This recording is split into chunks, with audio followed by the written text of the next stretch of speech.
Hello there, how are you? I'm good. Hello, how's your day been? Actually, pretty damn good. I had a campaign finance account running for governor in 2018, and I just found out that my treasurer hasn't been doing the reports for 2 years. So the Board of Elections said, I'm going to fine you with that word. We're going to fine you $1,000. So I had to get onto a new software system they got. It only took me 2 hours. And there hasn't been a lot of transactions, but I thought that would be my big project all week. So good day. I got them all in. Only problem is I don't have a reconcile between what they think I got and what my bank account says I have. So I got to go back and dig up where the mistakes were made. That's tedious. I've done that before. But all told, I'm about 2 days ahead of where I thought I'd be. Being a political figure is very complicated. There's a lot of stuff that goes on, from financial stuff to social situations to everything there. Like being any type of political figure is very complicated. It's a lot of stress and a lot of things to do. And I greatly respect your ability to deal with all of those trials and tribulations that may get in your way. Yeah, there's a lot of stuff at the back end people don't get. Yeah. You know, like, why aren't you on the ballot? Well, you got a petition. You mean you just can't get on the ballot? People don't understand stuff like that. Yeah. Yeah. Well, I guess I've had quite the good day as well. Drinking some coffee, having a very well-known political figure on my stream, which is certainly exciting. It's very nice to meet you and very nice to have you on and talking to you. Thank you for coming.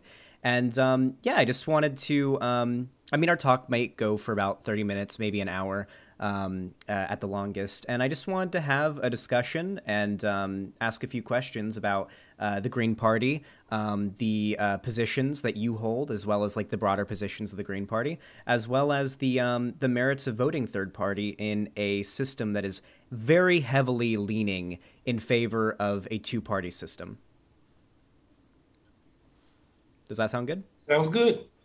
Alrighty. So a lot of my audience is already aware of your existence and your campaign, of course, but very few of them actually understand what you stand for and what the Green Party stands for as a whole. So you can take as long as you like. If you could give sort of like a basic selling point for the Green Party and why people should vote for your party and support that party, what would you say? Well, I'd say we're the only party with real solutions to life or death issues.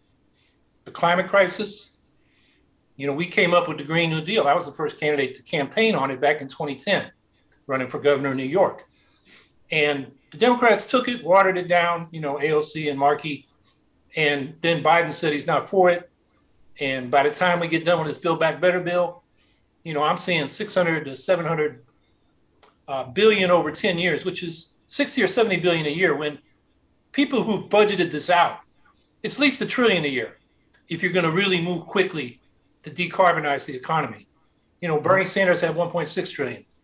The Green New Deal Network's Thrive agenda is 1 trillion a year. I budgeted out with a political economist named John Wren. We came to 2.7 trillion a year to do it in a decade. So this is just totally inadequate. So that's number one. We got a real answer to the climate crisis. Number two, the crisis of inequality. Inequality kills. Our life expectancies in this country are declining as we get more and more unequal. And so, you know, when you're having to choose between putting a roof over your head or feeding yourself or going to the doctor, you're making life or death decisions. So as part of our Green New Deal, we have an economic bill of rights, the right to a living wage job, an income above poverty, affordable housing, healthcare, lifelong public education, and a secure retirement. In other words, expanding Social Security benefits so no seniors are in poverty. And then the third issue that we campaigned on, it was life or death, is this new nuclear arms race and the unending wars underneath that could all, you know, often or easily escalate to a nuclear war. And we're off in a new nuclear arms race. The Bulletin of Atomic Scientists has their doomsday clock the closest they've ever had it to midnight. That issue was not even discussed. And Biden put more money into the military budget than Trump had asked for. And then the Congress, with a Democratic majority, added another 25 billion to it. So militarism is run amok. And we're in the middle of the arms race The Russians and the Chinese have responded to, this was initiated under Obama, nuclear modernization program. It's not even being talked about. So there's 3 life or death issues where I think we're offering real solutions. And if I was running now, I would add a 4th issue, and that has to do with the democracy crisis, which is not just the Republicans passing these laws in the states to suppress the vote, overturn the vote, allow the intimidation of election administrators, and of course the partisan gerrymandering, where they basically rig the election before it starts. And the Democrats, you know, they can't get out of their own way to pass legislation to address that and have federal standards for fair elections and voting rights. But there are other issues too. Our single member district winner take all system systematically excludes political minorities like the Greens, or most legislative districts are one party districts. You know, the political scientists will tell you 90% of congressional districts are uncompetitive. So if you're a Democrat in a Republican district or a Democrat in a Republican district, you don't get any representation. So most people don't get a representative that they chose. So we need to go to proportional representation in the legislative side and ranked choice voting. For executive offices, that gets rid of the spoiler problem, which I ran into big time in 2020 because most progressive-minded people just wanted to get rid of Trump no matter what. They'd have voted for just about anybody. So it was very tough for us. So, and then there's the issue of ballot access, which the Democrats have been going after the Greens. I don't think they even want our competition. In New York, we got the most difficult law now to get on the ballot. It knocked the Greens off during the presidential election. We didn't get enough votes. Nevada just passed a law aimed at the Greens to make it harder for them to get back on the ballot. And in this country, the petitioning requirements are just off the charts compared to other countries. In most parts of the United States, you have to get thousands or tens of thousands of signatures on a petition to run for Congress, for the House. You want to run for the House of Commons in England, it's 10 signatures. Parliament in New Zealand, it's 2 signatures. In Canada and Australia, it's 100 signatures. Here it's thousands or tens of thousands, which is why you don't see a lot of third-party candidates competing for House seats, because it's just so damn hard to get on the ballot in the first place. So I would say the 4th issue that we're very concerned about is having a democracy that is inclusive and not just of people voting, but of the ability of all of us to vote for who we want. Because with winner take all, you have the incentive to vote for the lesser evil to stop the greater evil, which means you're not really voting for what you want. You're voting to stop something worse. Yeah, I completely agree. So the type of content that I do, the way that I engage in political activism is very different than you may see from, say, CNN or MSNBC or certainly Fox News. I'm, this is a completely independent show, so I talk a lot about positions and political issues that aren't discussed a lot in the mainstream. And that's one of the biggest reasons why I want to have you on. A lot of the things you just said there are things I complain about constantly here on my show. A big one of them is the disenfranchisement of people who don't feel like the Democratic Party, if they're progressive, is representing their values properly. Like you said, you were the person who popularized and basically invented the Green New Deal back in 2010. And now it's been sort of co-opted by the Democratic Party, watered down, and presented to the American public in a way that just isn't as palatable to them, or even close to as radical as it needs to be in order to save lives. Climate change, I think, is sort of the biggest danger looming on the horizon for the entire human race. Climate change is a almost existential problem to the politics of the U.S. or the politics of any other country. If I could have my way, it would be one of the biggest issues talked about, period. It's a massive problem. It needs to be stopped. I actually wanted to ask... I wanted to see if we could go a little deeper into some of your positions on specific issues. And I guess climate change is a good place to start. I know you're against the growing nuclear arms race, I suppose. But how do you feel about nuclear energy as an alternative to burning fossil fuels and other carbon producing energy methods? Nuclear power is probably the most unsuccessful industrial enterprise or industry since World War II.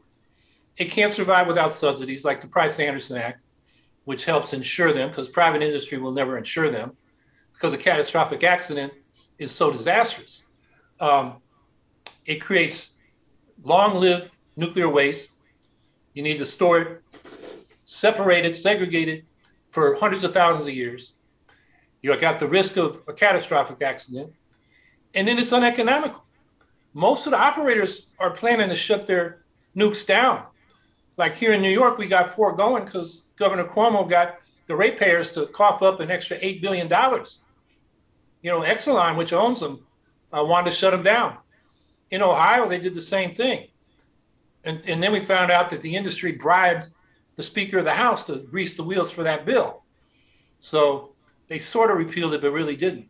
And then we had down in Georgia, South Carolina, the Obama administration provided loan guarantees to build new nuclear power plants.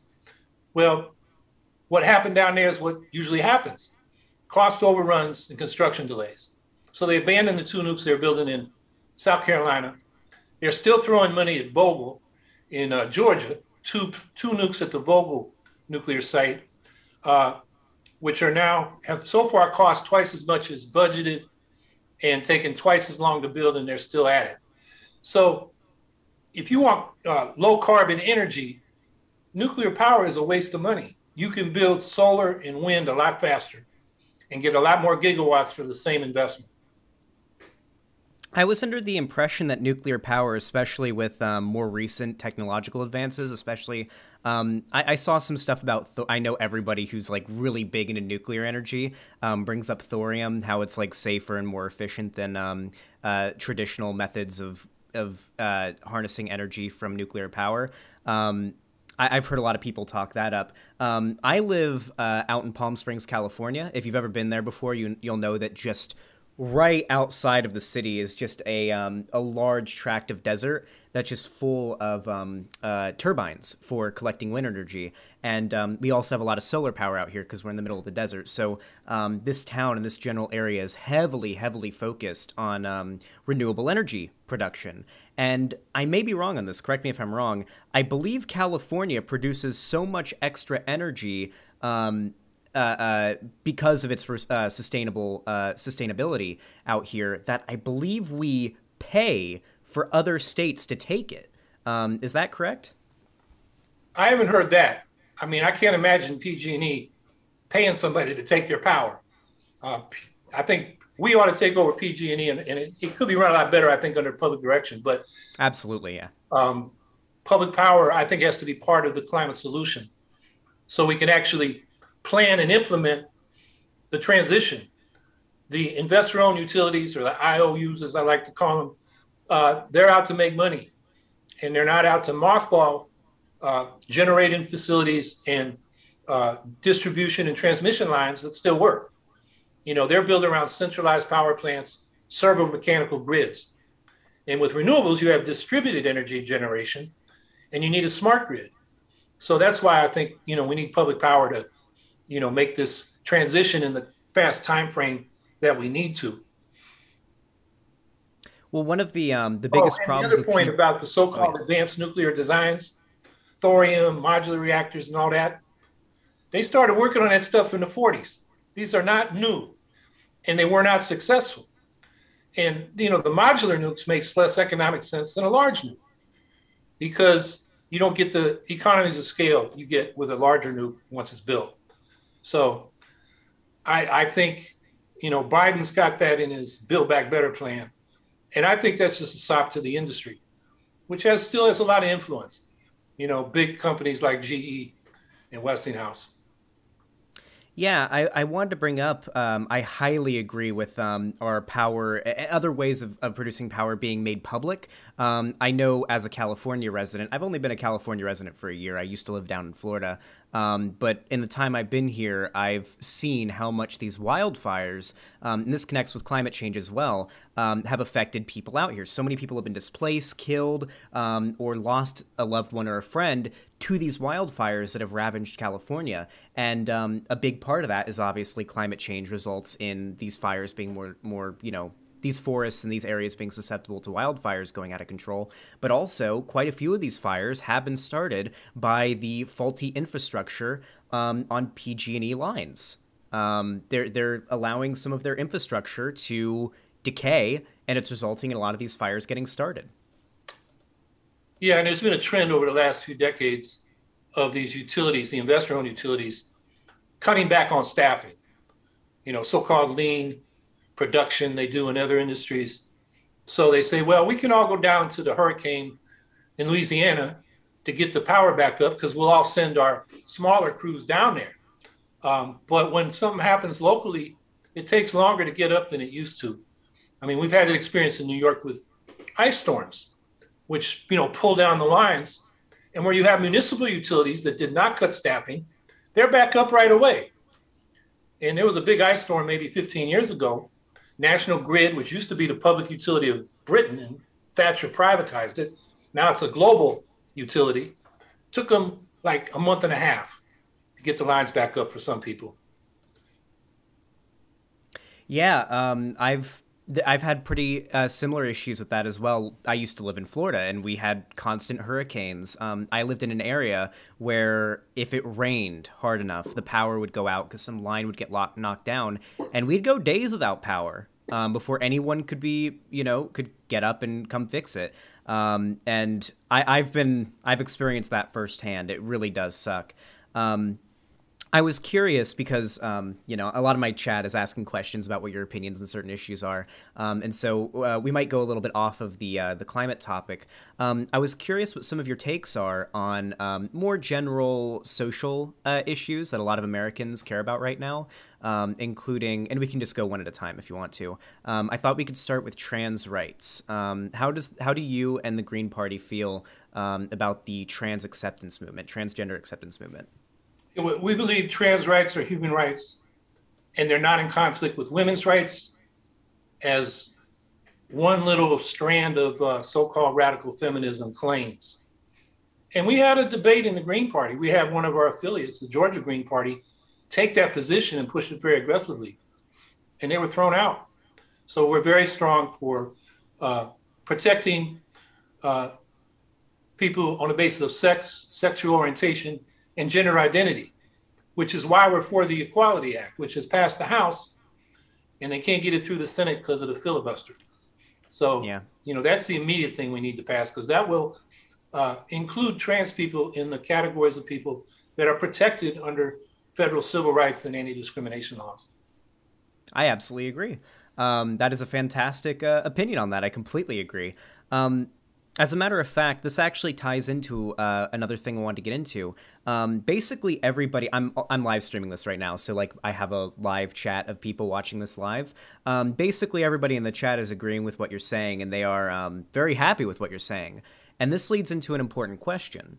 While the Green Party, and of course you, may represent more of the opinions of me and those that are in my chat, the question is, why should people vote for the Green Party over the Democratic Party, even though the Green Party represents their ideals more strongly and more, what's the word I'm looking for? Sorry, I'm having a bit of a brain fart. More faithfully, when the Democratic Party, due to our very poorly constructed system that kind of has forced us into a two-party system, are more likely to win. How do you feel about that? I think you should vote for what you want. If you don't vote for what you want and you settle for the lesser evil, you get lost in the sauce.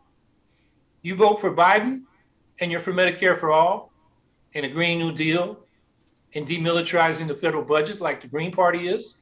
Nobody knows you're for that. So the public, the politicians, the media, your vote didn't register. At least what you stand for didn't register. So, it's better to vote for what you want and not get it, but, let people know what you want than to vote for what you don't want and get it. So that's my argument. Now, I understand people were really concerned about Trump, and Trump is a danger probably more than we even understood in the fall. I mean, he really was trying to do a coup. We got to defeat the Republicans. I would say to those people, who still feel they have to vote for the lesser evil will join with us in changing the electoral system. We need ranked choice voting for executive offices where you rank choices 1, 2, 3. Takes a majority to win. If nobody gets it in the first round, eliminate the last place candidate. Those ballots are transferred to the second choices. That way you can vote for the Greens without having to worry about the Republicans, because you can put the Democrats as your second choice. And that would open up the political system. And even more important, I think, is for legislative bodies, we need proportional representation, which basically means if your party has 20% of the votes, you get 20% of the seats in the legislature. Right now, the winner takes all. Yeah. And with gerrymandering, you get, situations, I can't remember the numbers right now, but like in Wisconsin, the Democrats got like 54% of the statewide vote for their assembly, and they only got 38% of the seats because the Republicans drew the districts to maximize how many of them would win those single member districts. So let's change the system so people aren't faced with this terrible dilemma.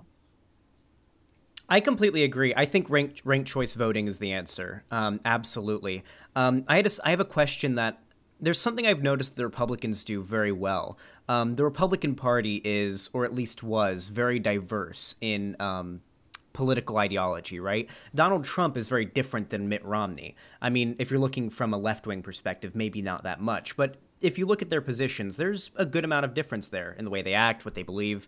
And yet it seems like the Republican Party has been very susceptible to a hyper-populist takeover on the part of the Trump supporters, right? People who support Trump. Trump is highly populist, or at least pretends to be. And he took over what was once establishment-oriented party. I've wondered for a while now, if we can't break the two-party system, would it be best to infiltrate the Democratic Party and attempt to essentially have that populist radical takeover in the same way the Republican Party had with Trump and his supporters? I want to know what your thoughts are on that. Well, I think corporate America would never stand for that. They've got firm control of the Democratic Party. We're seeing that play out right now with the way the Build Back Better legislation keeps getting cut rather than expanded like the progressives wanted.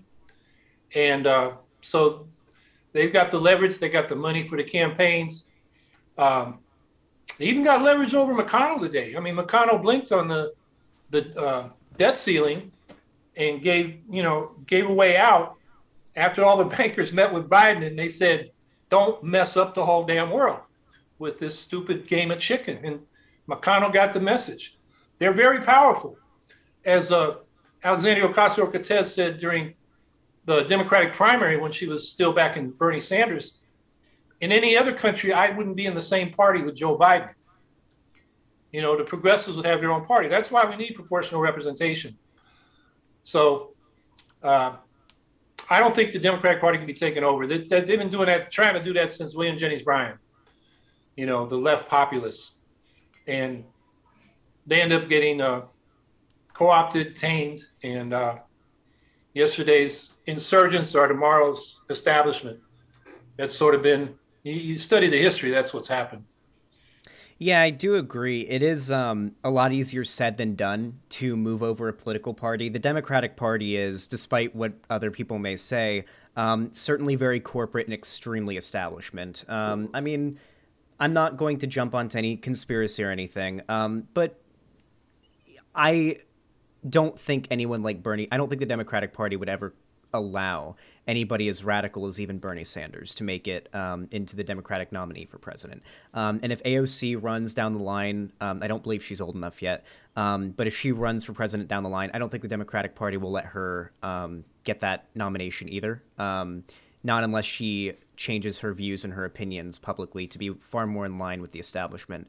What I'm really curious about is how, for the people watching, how do we dismantle this two-party system? How do we get to the point where it doesn't take 10,000 signatures to get on the ballot as a separate party? Like, how do we achieve that? Well, I think we start in our local communities, implementing ranked choice voting, including proportional ranked choice voting for the legislative bodies. At the state level, push for more open ballot access. And create a movement from the bottom up. And that movement's out there for ranked choice voting. We have double the number of jurisdictions doing it now than we had in the 2020 election. And it's being discussed all over the place. DC, Philadelphia, small towns in, Michigan and Washington. I mean, this is a national movement because I think people realize the electoral system is really screwed up. I mean, Trump lost by 7 million popular votes and still almost won the electoral college. 23,000 people in Arizona, Wisconsin, and Georgia had voted for Trump instead of Biden, Trump would have squeezed in with the electoral college vote, even though he got his butt kicked in the popular vote. So I think people are open. They understand that that's a big problem. And what we were talking about earlier begs the question, well, how did Trump take over the Republican Party? And I would argue two things. One is the Republican attack on government, going back to Reagan. It's the most dangerous words in the world are, I'm from the government, I'm here to help you. That was kind of Reagan's, joke. People took it more and more literally. And that's been promoted by the far right oligarchs, hundreds of millionaires and billionaires. Sheldon Adelson was, kept Trump going, when he was out of money at one point in the Republican primaries. There is a far right, and they don't want what we call neoliberal, deregulated capitalism. They want illiberal, authoritarian capitalism. So what happened was the far right fraction of capital has taken over the Republican Party, and they've got a front man, Donald Trump, who really doesn't stand for anything but himself, but they've used him. And it's created a terrible situation. I think the revelations about Facebook's algorithms, where they steer people to the conspiracist nonsense and just pull them down the rabbit hole, because once people get there, they're on Facebook more, and then they can sell more ads. It's a real problem. So I think you don't have a comparable situation in the Democratic Party. There is no fraction of capital that wants Bernie Sanders to be president. So it was different on the Republican side. The far right took it from the corporate mainstream.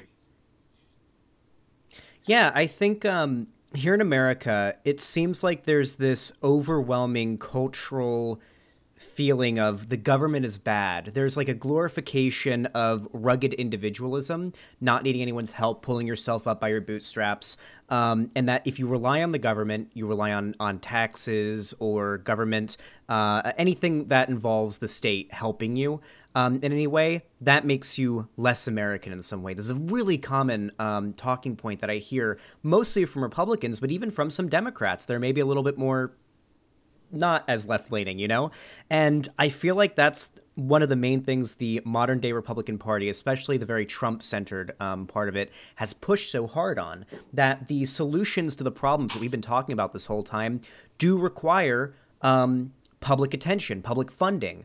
You have to... with our power generation, when it comes to dealing with climate change, taxation policy needs to be changed. The middle class and the rich are going to have to be taxed more to deal with these issues. And a lot of the American people, regardless of what side they're on politically, there's just this culture we have that stands very much against those ideas, those things we need to do to solve these problems. Yeah, but you look at some of the public opinion polling. For example, most people, majority are, proud to pay their taxes because it provides to the common good. They don't like paying high taxes, but, they feel, some pride in that they can make a contribution. There are other factors in there too. I think part of the far right movement is a anti-elitist. The people who resent the highly educated, the Democrats, they're the party of the professional middle class, upper middle class. So people with credentials and good education are getting ahead under Democratic policies. Blue collar working class is not. So parts of that working class, they resent that. Hillary Clinton was seen as looking down at them. Yeah. And I was a Teamster at the time. I'm retired now, but I heard a lot of that from Teamsters who are normally Democrats. Couldn't stand Hillary Clinton. She reminded them of the woman in HR that would fight them when they tried to get workers' comp when they were injured. So that, I think, is a problem. So that's where some of those votes are going to the Republicans. It's against the elites. And then there's been the irrationalist, anti-scientific stuff we get from the Republicans on climate and COVID and evolution and so forth. And I was doing phone calls for a local Green candidate last night, and I got a woman, 38 years old. She got 3 kids screaming in the background. And she was saying, like, I can't figure out what's going on. I'm so frustrated. I don't know what to think about the vaccines. And, you know, it turns out she really would like to get childcare, but she didn't like Joe Biden until I told her that's actually in his Build Back Better bill. You wouldn't have to pay more than 7% of your income. She said, well, nobody told me that. But it was hard to talk with her because those kids were screaming. So she's like a bit overwhelmed, and just, she don't trust the news or any politicians. I think there are a lot of people out like that. And Trump, you know, was an alternative for them. And I think the other thing we got to acknowledge is the racism.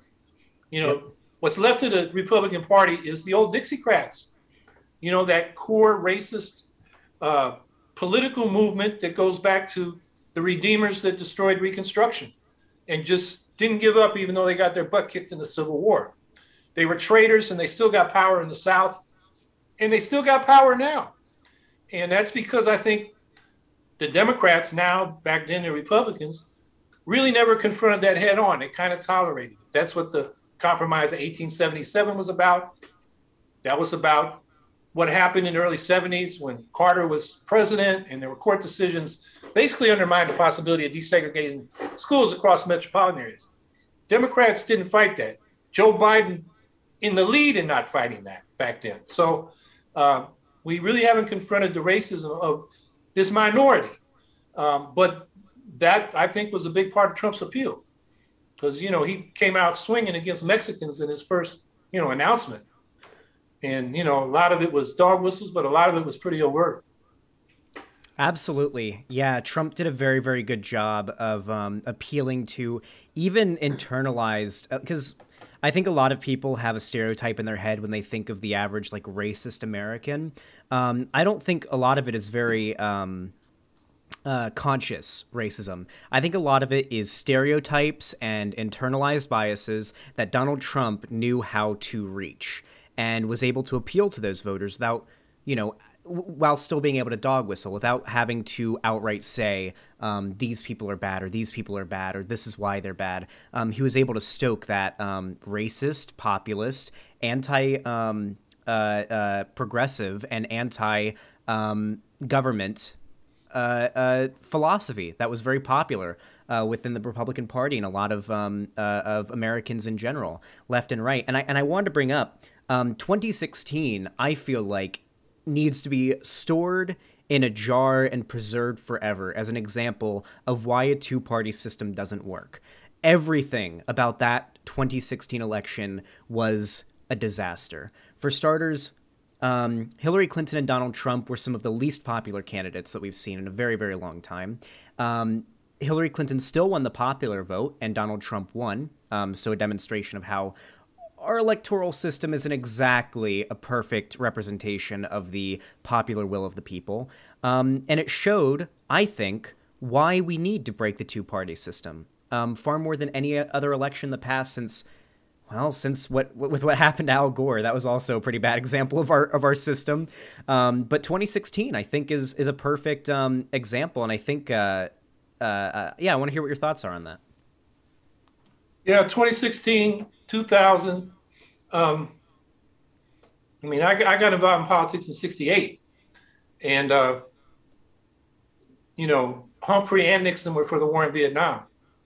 You know, I supported the fledgling Peace and Freedom Party, and our presidential candidate ran off to Algeria, Eldridge Cleaver. So tough year to register an anti-war vote. And you know, a lot of people said you got to vote for Humphrey as a lesser evil. Before I got involved, you know, people were voting for Johnson. You know, the radicals were saying in SDS, part of the way with LBJ. And what did they get? A big escalation in Vietnam. So the lesser evil is still evil. So this is something, you know, I go back to, we got to change the rules. Go to ranked choice voting for executive offices, proportional representation for legislative offices, have fair ballot access laws. And then we can get talking about campaign finance reform. And, one of the things that nobody seems to have noticed, and I put it in an article I put in Counterpunch, Joe Biden had his first bullet under campaign finance was he wanted to get rid of all private money and have a fully public funded system. What we used to call back in the 90s the clean money model. Everybody who qualifies gets an equal grant to run their campaigns. They also get access, if it's a federal election, to equal time on broadcasting because they're federally licensed. And then the second paragraph was, until we get that, we'll go with what is in the now called the Freedom to Vote Act, where you have matching funds for congressional candidates. For the People Act, it also changed the presidential campaign public financing, which we've had since 1974, in the 76 election. And all the major candidates using it, Reagan, Carter, you name it, the Bushes, until really Obama in 2008, he was raising too much private money. He opted out of the system. And now they all do. But they were raising the threshold, which would have made it hard for the Greens, who's the only party still using that presidential system. Now in the Freedom to Vote Act, they completely eliminate presidential public campaign financing. They just want to leave the presidential elections to the billionaires, I guess. And I've been trying to get, New York Times, Washington Post, USA Today to report on that. I don't think they care because maybe it's just because the Greens are still using it. So campaign finance is another thing we need to work on, because right now, the big money, more than ever, despite, what little reforms and regulations we have, is buying our elections. Yeah, the influence of capital on our elections is very worrying. It does sort of consolidate power into the hands of those that are most wealthy, and those that are most wealthy will rarely have the best interest of the American people at heart, especially the working class and the and obviously people who are poor and everything. They're rarely going to have their best interests at heart. And this is actually, so I don't really do hardball interviews. I guess this is the closest thing to a hardball question I have, I guess.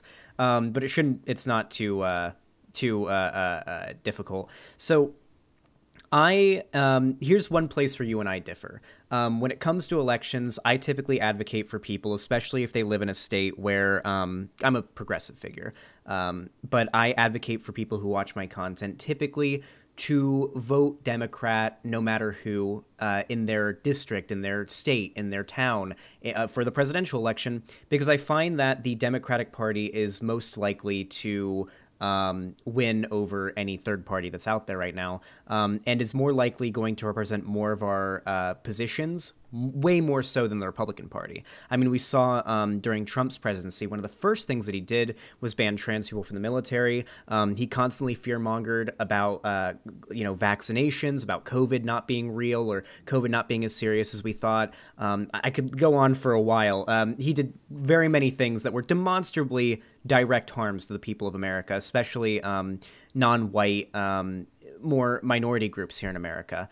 And I have a hard time convincing, were I to try to do this, I'd have a hard time convincing, say, the average poor Black American that they should vote for a third party that has a lower chance, well, that may reflect their political philosophy more accurately over the Democratic Party, which has a lot higher likelihood of winning and influencing more tangible change in the short term, even if it's not as extreme or as radical or as good as it needs to be. I wanted to hear your thoughts on that. Well, I understand that position. I think it's different, say, in California, where you are now, where the Republicans are not going to win the electoral votes in California. So you're free to, let people know where you really stand. Yeah. Florida, was a battleground state, and I respect people that decide, I got to vote for the lesser evil because Trump is such a greater evil. And Black folks, I don't think they're voting for the Democrats so much as they're voting against the Republicans. Yeah. Who they see as, the KKK and the political party. Don't have Black people's interests in mind at all. But as you go down the ballot, the stakes are lower. And we always find that, we get a lot more votes down ballot than we do in the high stakes races. We also find we get a better vote in presidential elections when there's a Democrat in office, because so many progressives are bitterly disappointed. So, although I think 2024 may be different if Trump's running, because the Republicans are no longer just a conservative party. They're an extremist, authoritarian, and racist party, which means we'll have a similar situation to 2020, maybe even more so. We'll have to see if voting rights legislation passes to Congress. And it's getting late. You know, some of these things won't be able to be undone in time for the 2022 midterms. Yeah, I think a lot of people have tried to argue that Donald Trump being in power helps progressives gain popularity, and it's true to a degree. Progressive media outlets specifically tend to do pretty well when there is someone like Trump in office. I mean, we saw right after Biden was elected and he took office that really left and right, every political news organization, both independent and mainstream, took massive hits to viewership and income. But something you have to keep in mind is, I mean, the massive explosion in support for Bernie Sanders, for example, that happened during Obama's term. And the massive burst in support for more mainstream Democrats happened during Trump's term. When you take the average American who's maybe not as radical as they ought to be, and you put them, you know, you have Donald Trump in front of them, you have Joe Biden in front of them, and you have, say, Bernie Sanders or the Green Party or anything like that in front of them, they are probably going to vote for someone like Biden because it feels familiar to them. But if it was an election like between a Ted Cruz or a Mitt Romney and a Biden, I feel like you'd be way more likely to see people vote third party, especially in states that are solidly blue, like California and New York. And I think that especially local elections, everyone who's watching this right now, local elections are where you specifically can really make a change. You can canvass, you can talk to your friends about voting for a certain person. Mayoral campaigns can be decided by just a few hundred people. That's where you yourself can have some serious political influence on your area and the politics of your region. Bernie Sanders was first elected by 10 votes in Burlington, Vermont. Yeah. So, you know, those 10 votes made the difference. And made history, set him on his way. Exactly, yeah. Make sure you guys keep track of your local elections, even everything from mayoral campaigns to gubernatorial campaigns in your state, all the way up to the presidency or other representatives like Senate seats and House of Representative seats. I remember, I'm trying to think back. It was a couple months ago. We did, I think there was a senatorial race, was there not? In Georgia, I think? And I think the Dems won. They won two. Yeah, they had two runoffs. That was Ossoff and Warnock. Yep. And then we just had a little bit ago, 2 weeks ago maybe, we had the recall election here in California. Yeah. Thankfully, the recall did not go through. That was a little worrying because I just moved out to California. I was like, oh no, imagine a Republican somehow makes it into power in California the year I move from Florida to California. I would start to suspect maybe I have some sort of curse that makes states red as soon as I live in them, if that happened. But it's been really fun talking to you so far, and we've got about 15 minutes left, so I was curious if you were ready to take some questions from the live chat as sort of a Q&A. Yeah, sure. Let's go. Alrighty. Okay, chat, if you've got any questions that you would like to ask Howie Hawkins, feel free to drop them here in the website chat, and I will ask them. They might take a minute because they have to type them out and everything. Sure. Does Howie intend to run for Congress? What do you think? I have run for Congress. This coming midterms, we got to fight to get our ballot line back in New York State. Andrew Cuomo passed a law that doubled the number of votes, at least doubled. It's 2% instead of 50,000 votes to keep the ballot line, which we didn't do in the presidential election. Triple the number of signatures we need to get back on the ballot. We need to get 45,000 in 42 days, which is about the most difficult petition of any state in the country. Quintuple the number of signatures we need in half the congressional districts, from 100 to 500. That distribution requirement is how they knock challengers off the ballot in New York. So And it was designed, to get the Green Party. I got 5% of the vote running against Cuomo in 2014 when he was trying to run up the vote, get ready to run for president. Get more than his daddy, Mayoral Cuomo, ever got. Get more than he got in 2010 when he was first elected, and he got less. So to compete with my voters, he had to take some of our demands: $15 minimum wage, ban on fracking, paid family leave. So that's another thing to keep in mind when you're thinking about using your vote. Third party doesn't have to win to have a big impact, because competing for those votes, in the end, that's what those politicians count on. Most of the time they listen to their donors more than their voters. But if the voters start leaving them, you got their attention. So I'm going to be involved in 2022, helping the Greens get their ballot line back. And so I'm not running for Congress in 2022. And 2024 is too far off. We'll take a look at that after the midterms. Yeah, I look forward to the midterms to see how that goes. It should be really exciting. Someone asked me, this is a question from Lonnie, my girlfriend, said, ask him how big of an impact he thinks Jill Stein had on the 2016 election. Yeah, what are your thoughts? I think she had a bigger vote than everybody who's run as a Green except Ralph Nader in 2000. I think it was partly the year. As you pointed out, Hillary Clinton and Donald Trump were the two most unpopular candidates from major parties we've ever had.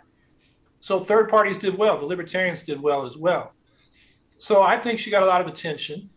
And then there was the Russiagate stuff, and she went to that dinner for the RT gala, and she paid her own way.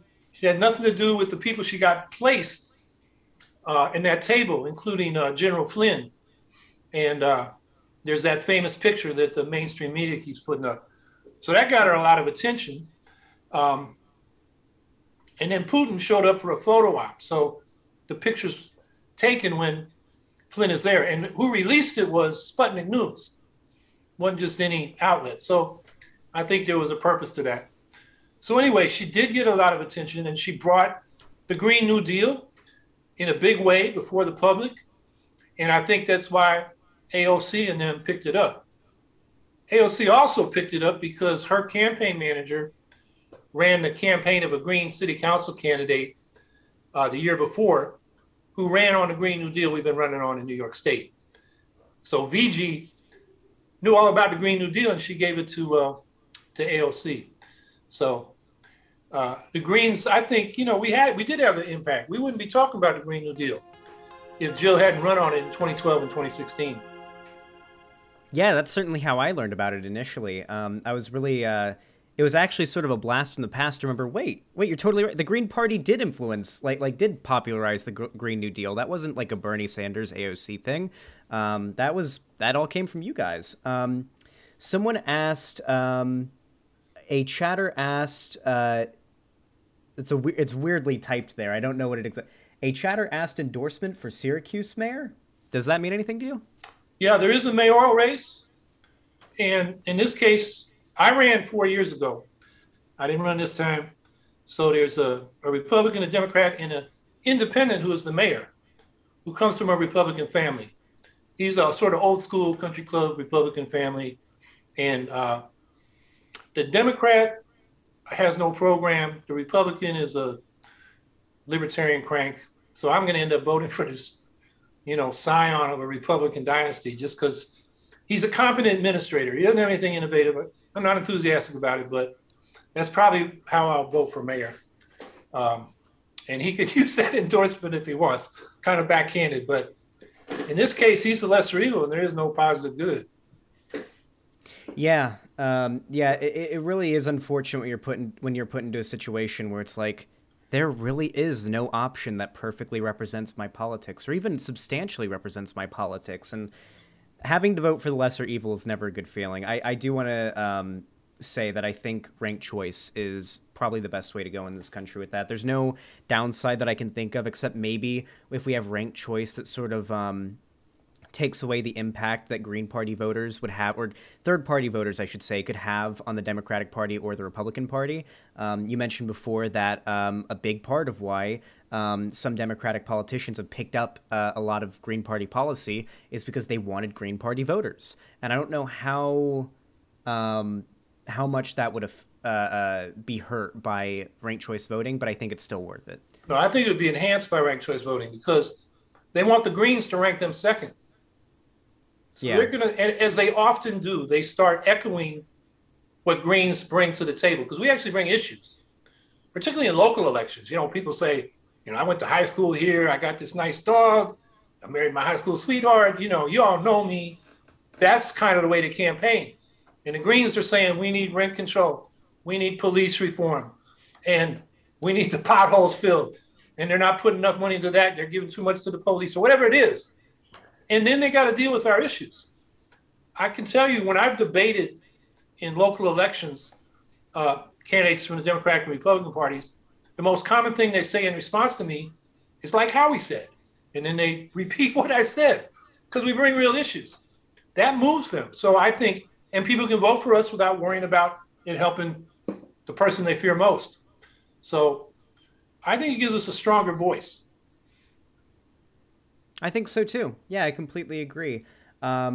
Somebody, let's see, do we got any other interesting questions? Let's see. Ask whether he thinks Trump will run again, and if he does, if he will get the nomination. Do you think if Trump runs again, he'll get the Republican presidential nomination? I think he will, personally. Yeah, I think so. I mean, it's the party's really become a Trump cult. Yeah. And I don't think anybody else who might, well, most of them are going to chicken out, you know, running against him, you know, DeSantis or whoever. They'll all go for the vice presidential slot. So, yeah, if he runs, he'll get it. But he's got legal issues, and I worry about that man's health. He don't look too healthy to me. So he may not be in a position to run in 2024, but we'll have to see. Interesting. Okay, I think we got time for one or two more questions. Let's see what else we have. Sad Beluga says, I remember Jill Stein being really friendly with Jimmy Dore, which turned me off to her and the Green Party. Can you ask Howie his opinion on Jimmy Dore? Yeah, what are your thoughts? Oh, I'm not a fan. He was having his podcast saying I would be the death of the Green Party if I got the nomination. He was saying I wouldn't come on his show. The opposite was true. When he, you know, would go online and say, you know, I won't come on the show. We contact his show and say, I'll come on. And, you know, and I have a lot of disagreements with him. Now he's on a sort of anti-vaccine kick. Yep. I think he was a total apologist for Assad. And just acting like, you know, there was no popular Arab Spring that was pro-democracy and pro, you know, anti-poverty. So I have a lot of political disagreements with him. I think he was suckered by, you know, Tulsi Gabbard. They were kind of promoting her, who was big on the war on terror, just against anti-intervention, friends with authoritarians, Assad, Modi, Sisi in Egypt. And now she, you know, on her way out the door, she put in some anti-trans legislation in Congress, and now she's on Fox News. She's going to be a right-wing commentator. I mean, he just really misread that. And same thing with the wrestler that some of them were pushing to run. The former professional wrestler, Jesse Ventura. Yeah. Yeah. Dore seemed to think you get a personality, I guess, like Trump, and you get a lot of votes. And I don't believe it really works that way. And you know, you got to have the politics. You know, then, you know, Ralph Nader was frankly a household name. Great politics. And the corporate media, you know, in 2000, you know, totally ignored him. He got, you know, a fraction of the coverage that the major party candidates did. He got more coverage after the election than he did before. And he even did a news conference across the street from the Washington Post because they weren't covering him. They still didn't cover him. So personality, Ralph Nader certainly was on a household name, and it didn't help him. All right, cool. Yeah. Yeah, we don't like Jimmy Dore very much here either. I completely agree with everything you said there. Let's see. What else do we have? I think we've got time for one more, and then I'll let you go. I know you're a busy man, so you've probably got things you have to get on to do. I really appreciate you coming on today. Let's see if we can find a really good final question. Actually, you know what? I have a pretty good personal final question. Do you follow any of like the online political engagement anyway? Like on Twitch or YouTube or anything? Do I follow online political commentary? Yeah, online political commentary like on YouTube or Twitch, the live streaming platform. Do you follow any of that? Not really. I got my own Twitter page, which I'm learning how to use, or Twitter, I don't know what you call it. So I've been tweeting, since I started running for president. I got a little bit better at that. Although mostly my campaign just puts out information on that. Facebook, I hate it. To me, it reminds me of, somebody walking into a bar where everybody's drunk and asking a provocative question, and everybody starts shooting from the hip with answers. It's just not productive. I'm more old school. I do emails. I read a lot of the aggregators of news.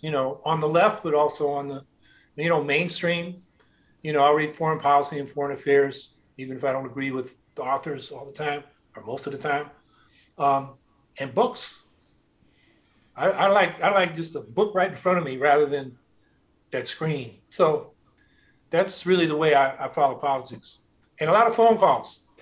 I'm in school that way. I call people up, man. The younger generation don't pick up the phone. They want to text. They want to text you. Well, honestly, my phone's not even charged half the time. I do everything on the computer. All of my work and everything is all on the computer. I think this is something that I find really interesting. I think Trump did something that not a lot of presidential or political figures have done. He made a massive effort to change the online landscape to become more favorable to his politics. We know that he had Steve Bannon. I think Steve Bannon was literally running an illegal World of Warcraft gold farming company behind the scenes. He had Steve Bannon going onto online forums to try to influence far-right young people into moving to the alt-right and being more likely to support Trump. A lot of online political engagement was something that I think Trump and the Republican Party really got good at in 2016, and I was curious what your thoughts were on the Democratic Party, and especially the Green Party, making a stronger move into having effect on the online political space, because I think it's a lot bigger than a lot of people realize. Yeah, well, I know the Green Party is trying. My campaign tried. I have a social media director who is still working for me, volunteer, with Facebook and Twitter and Twitch and Instagram and all this stuff I don't even really look at. Putting my messaging out there. It's kind of a mystery how you go viral. We're trying, probably the best thing I said during the campaign was when Trump said he wasn't going to go debate Biden. I tweeted out, "I'll take his place." And that got me on Morning Joe, which was my biggest media hit the whole time. And it was a setup. They had me on for 3 minutes to say what I stood for, and then took me off camera and spent the next 3 minutes saying why people can't afford to vote for this guy. Even if you like what he says, we got to get rid of Trump. And I was not able to respond. But I'll tell you, I got more online, hits on our website and, Facebook and so forth out of that appearance than anything else I did. So that's not exactly going viral, but it was pretty good for us. Yeah, I think online youth outreach, not even necessarily youth, just sort of, millennials and Generation Z in general, is probably, I'm not really I talk about politics, but I'm not a politician. I've never ran for anything before. But from the outside looking in, it seems like that type of outreach on platforms like Twitter, YouTube, and Twitch seem to be working really well for spreading political ideologies and convincing people to vote in a certain way. Donald Trump had massive amounts of following and influence on his Twitter account before it got banned. And I wonder if that's the future of political engagement. It may be possible in the future that you don't need millions and millions of dollars from private donations in order to get your name out there as a presidential candidate. It may just take a big enough and popular enough Twitter account to do that. I was curious what your thoughts were on that as a final question. Yeah, I think that's possible. Somebody's really good at it. AOC is really good at it. And the thing that Trump supporters did, and so did Bernie Sanders supporters, is the social media motivated them to go out and organize in their communities. I mean, there were more people than Sanders could absorb. So they organized themselves, and did canvassing and, all kinds of stuff just to support the campaign. Same thing with the Trump people. I mean, one thing I noticed in 2020 is Trump people were all over the place. They're having boat parades and motorcycle parades and, doing signs, and they're out. And the Biden people were like, we're going to buy TV ads and not send people out in COVID, which, at one point, the Trump people were knocking on $1 million doors a day. And the Biden people weren't knocking on doors. This was in the summer.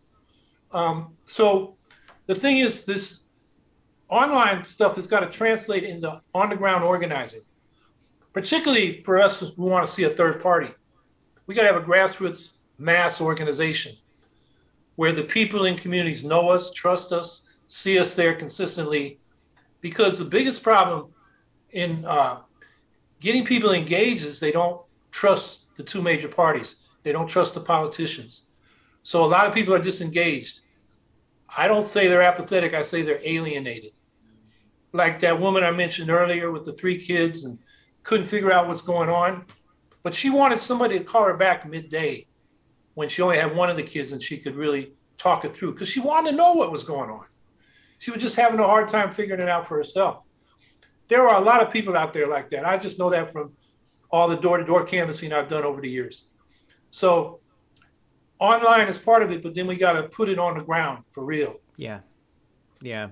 It's, I like to think of it as, I specialize in the online scene. I'm really good at I like to think I'm pretty good at influencing people through my platform online. And I do, in the future, want to sort of graduate to doing canvassing for candidates and whatnot in local elections and on the ground, boots on the ground, like actual political activism outside of influencing people over the internet with YouTube videos and Twitch streams and debates. I do a lot of debates on my channel with people, mostly right-leaning people. And I'm excited to see where the Green Party goes in the future. I was actually very surprised to see how much we agree on. I knew we were going to agree on quite a bit, but I was somewhat surprised at how many of the things you said are things I've said myself here on this show. And I was wondering if there was anything you wanted to say as sort of a closer for the interview. Well, I would say if people like what I was saying, get involved in organizing a local Green Party. Join one if there's one in your area, or start one if there's not. Most states have state Green Parties, and you can figure out, what their bylaws say, how you get a local that can be part of the state party. Because we really got to, build that grassroots base, and so that would be what I would advise people to do, and to stay engaged or be engaged, and we can only compete with organization. The major parties are going to have big money from fat cats, and they're going to be able to buy a lot of attention. But their support is pretty shallow. Most people are not enthusiastic Democrats or Republicans. We got more people now, independent, registered, not registered in a party, than we do in either major party. So I think the time is right for this. And it's not that the Green Party, we've been around since '84. We survived. There was a Labor Party effort, a Women's Party effort, an effort coming out of the Rainbow Coalition. They all came and went. We're still here, which is, that's the good thing. The bad news is we don't have anybody in Congress yet. And only occasionally have got people in the state legislatures in a few states briefly. So we still have a long way to go. But I think we exist because we're needed. Because most of our members are really pissed off former Democrats who finally realized that the Democrats are on the other side of the barricades, whether it was the Iraq War or Medicare for All or the Green New Deal. So, we're here, and I think, we have enormous potential. Our natural issue is the climate issue. The growing inequality in this country It's not really being addressed, even with this Build Back Better. You know, they're going to provide some social programs, but they're not really going to tax the rich. And we'll see what actually comes out the other end of this sausage maker. But, you know, in the Washington Post and New York Times today, they're talking about what programs they're going to cut to meet the budget demands of Manchin and cinema. So, you know, the Greens are there for those issues. And I think it's a natural home for progressives. And socialists, you know, socialism used to be a conversation stopper. Now it's a conversation starter, at least on the coast and in the bigger cities. So, you know, the Greens are a lively place to have that discussion. So I'd urge people to check us out, particularly at the local level, because that's the base of everything else.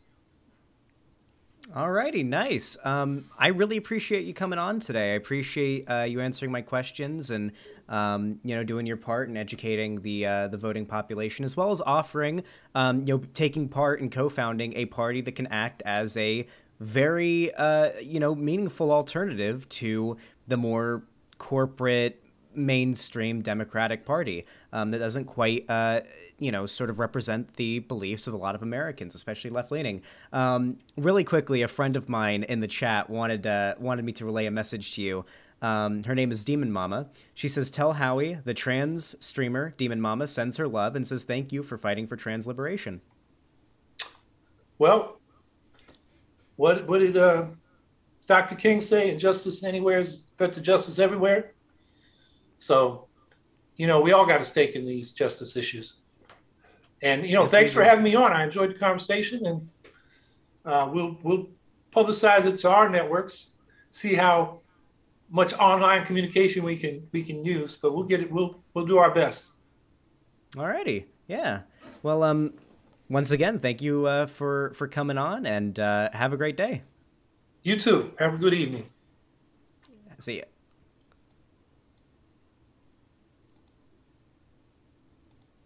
Oh, hold on. I got to change my camera. I have to turn it on. Boom. Yeah, that went well. That was really fun. That was a really good interview.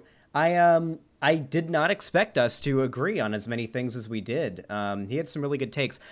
I did disagree a bit with his take on nuclear power. I am pretty big on nuclear power. I think it's a more rational, or not rational, what's the word I'm thinking for? Practical solution to our burning of fossil fuels, at least in the short term. But other than that, basically everything he said I found quite agreeable. Hey, No Nothing. Hey, everybody. Anyway.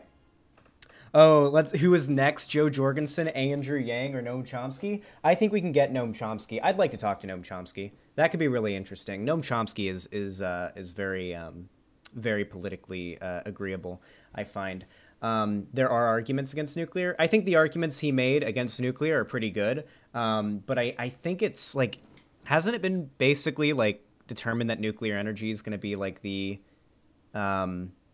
best path for us right now, at least? I don't know. I'm not sure. Get Yang. He just went indie. It would be so good, Zan. Yeah, we'll see if we can get Yang on. Yang, I would feel like I have to be. I don't know if I'd even have to dress up as much for Yang, because Yang is such a memer himself. You know, he's already kind of like he's a bit closer to me in sort of like the engagement that I do than I think Howie Hawkins is. That was very, very important. That we did that, and I had a lot of fun. That was really, really cool. I'm glad that we got to do that. Thank you for organizing that, Cherry, and thank you to everybody who came to watch as well. No, Xanderhall, it's not nuclear. Plants take way too long to set up. We need alternatives even if we go nuclear because the setup time is so huge. Oh, interesting. I didn't know that.